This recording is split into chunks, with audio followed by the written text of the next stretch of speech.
the game. And may konting luxury ngayon because he checks in with Purefoods ahead by 2. Umupo muna itong si Ray Evangelista. Talaga namang pinalakpakan ang kanyang mga teammates. Oo. Ang ganda ng pinakita ni Ray Evangelista with his short stint. James Yap carrying.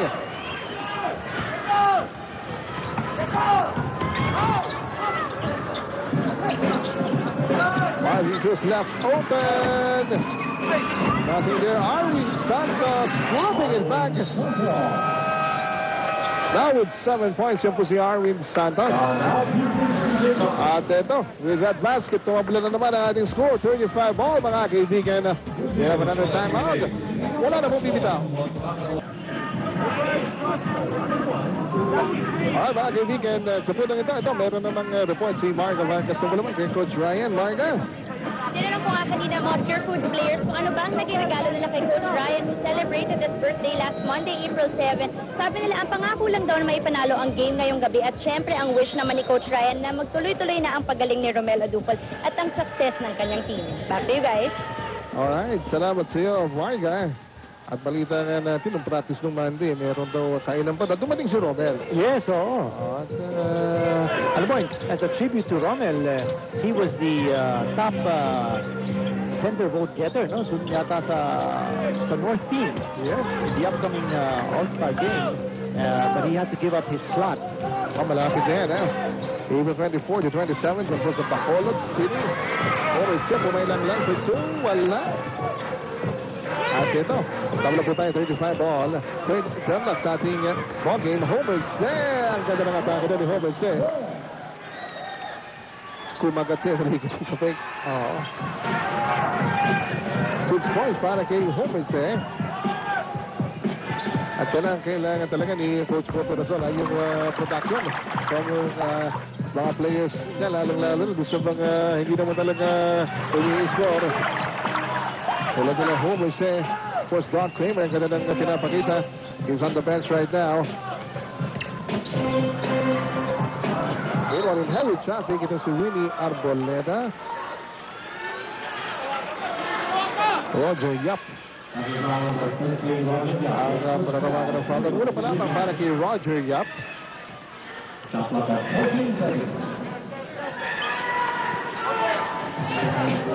So ito, matagtagan kaya ng 21. Ang lamang nila, umangat si Arwin Santos. Another foul called here.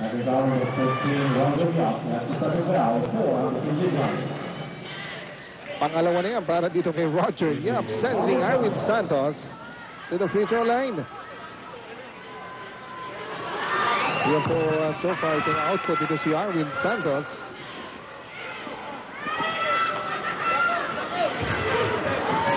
Coach Ryan Gregorio. Ako natin, he just turned 36. Para dito kay Coach Ryan Arwin Santos. Second attempt is good. Of course, ngayon alam mo, naalala ko lamang bigla, kinito yung laman ng pahayagan. Yung ilang araw bago magbukas itong ating Fiesta Conference. Ito yung talaga yun. James Yap sneaking in for 2. And what a way to score. Baseline, tapos it's very hard to describe the team of James Yap. It was a spectacular operation na naman. Galing kay James Yap. By the way, 2 point guard na ginagamit niyo ni Coach Bopera. So, ang ganda naman ng pasa. No-look pass by Marvin Cruz. What a dish. Ay, ito po si Marvin Cruz proving na kaya niya magtimon dito sa 21. Alam mo, partner, ngayon, ang role ni Arboleda is to play defense on James Yap. So, that's why he's on the floor. Dali. Alam ko, nakagawa ni James Yap. He gives it up. At James Yap firing a long one. Wala. Ito, Steve Thomas. The first pass, Homer Se. Oh, that's a good call. Homer Se. Laps.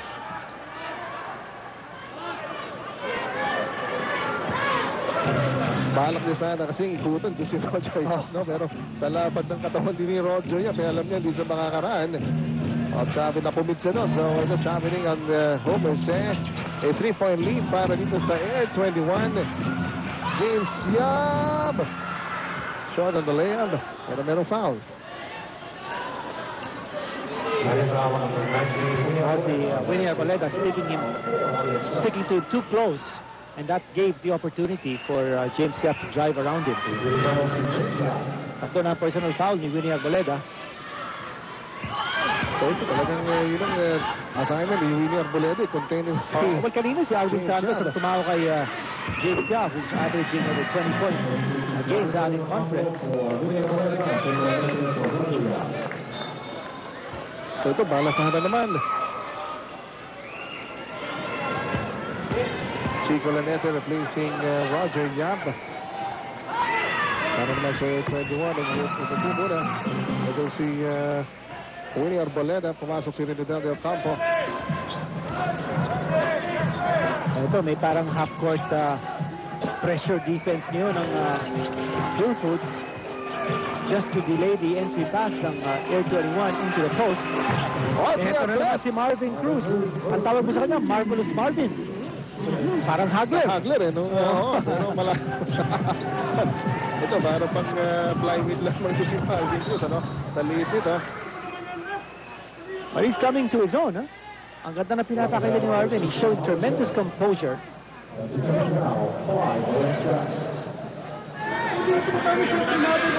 Meanwhile, 2 fouls na para dito kay Holmes, eh. At si Kirby Raimundo titira. Alam mo, kanina kasi, naalala ko bigla, no, nasa free throw ngayon si Arvin Santos. Nakikita ko si Kirby Raimundo. Ano ito, ito sa mga pre-season game ko ng dalawa ito, Tama. marami na naghihintay itong matchup ng Pure Foods at ng M21. Nagkagulo nga, no, sa pre-season. Hindi na natin sasabihin. At they were updated out to May suspension. suspensions and penalties by the Commissioner's Office. Hindi pala suspensions, penalties lang. Fine. But Marvin Cruz, yes! At taas na ng level of confidence. And probably his best game so far. Look at Arvin Santos. Looking very disorganized. Nagkakagulo ngayon ng Pure Foods. A lot of points off turnovers para dito sa Air 21 mga kaibigan. And I'm sure dito sa ating halftime dito kinita talagang hihimay ni Coach Ryan Gregorian. In the first half alone, hindi pa nga po tapos itong ating first half, talagang namutik-tik ng turnovers. Ito pong Pure Foods.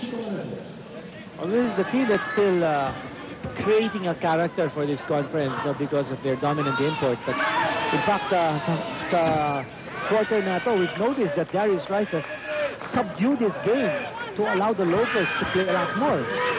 Di pa nga naka-score dito si Rice. Hindi na nakakatira dito eh. Not a single attempt on the floor here for Darius Rice.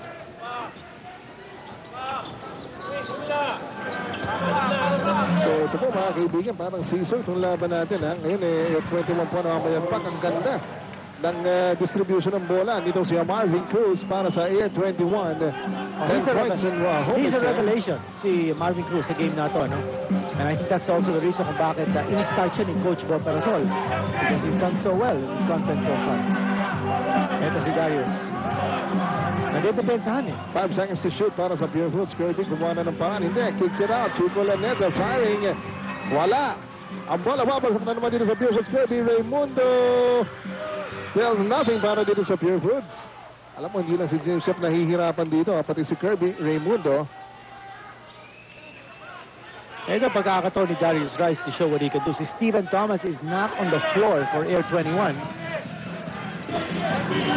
Ito po, at 8 puntos sa lamang ng Air 21. Pinakamalaking lamang ng Air 21 in this ball game. And Marvin Cruz making it happen for Air 21 this time. Pinuwersa niya yun.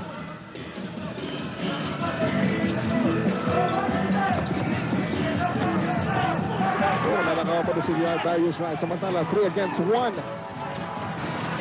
Marvin Cruz. Nagwito nila ito si Marvin Cruz. Alam mo yung mali dito, no? Si Holmes yan nagbaba. At ang recipient ng pasa dito si Marvin Cruz. Sana ka-score. So, ayan po mga kaibigan, At ito ang pinakamalaking lamang ng Air 21. 10 points, 52 to 42 again. Ito pong Air 21.